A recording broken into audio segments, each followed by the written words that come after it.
हमार मानसा मैया कहिया पुराई, हमार मानसा मैया कहिया पुराई। जह दिन मैया हे ललसा पुराइबा, जह दिन मैया हे ललसा पुराइबा, ओ हेर दीनवा हम चुनरी चढ़ाई, ओ हेर दीनवा हम नारियल चढ़ाई।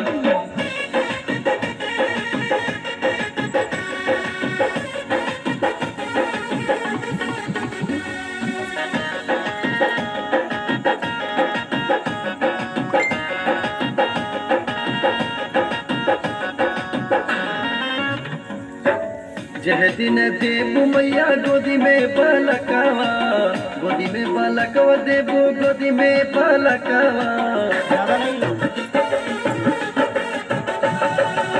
जह दिन देबू मैया गोदी में लालना, ओह दिन करब मैया तोहरो पूजनवा, तोहरो पूजनवा मैया तोहरो पूजनवा। जह दिन देबू मैया गोदी में लालनवा, ओह दिन धोब मैया तोहरो चरणवा। ओ हेर दीनवा हम कलसा रखाई, ओ हेर दीनवा हम नारियल चढ़ाई, ओ हेर दीनवा हम चुनरी चढ़ाई।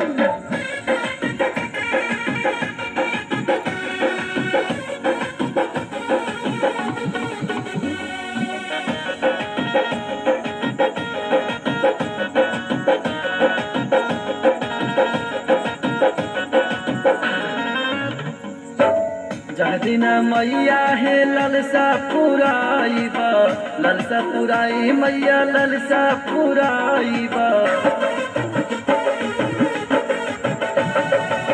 जह दिन मैया हे ललसा पुराइबा, ओह दिन चौमुख दियरा जलाइबा।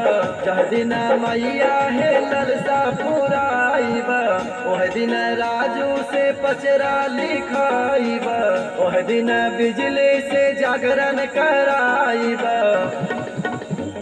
ओ हेर दीनवा हम मलिया फुलाय, ओ हेर दीनवा हम बमना फुलाय, ओ हेर दीनवा हम चुनरी चढ़ाय। हमार मानसा मैया कहिया पुराय, हमार मानसा मैया कहिया पुराय। कहाँ हाथ से